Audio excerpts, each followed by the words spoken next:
Why did I move here? I guess it was the weather. Or I don't know, that thing, that magic. You see it in the movies. I wanted to retire from what I was doing, you know? From that line of work. Be a good guy for once, a family man.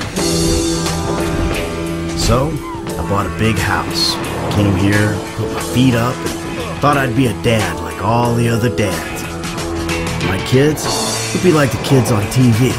We'd play ball and sit in the sun, but, well, you know how it is.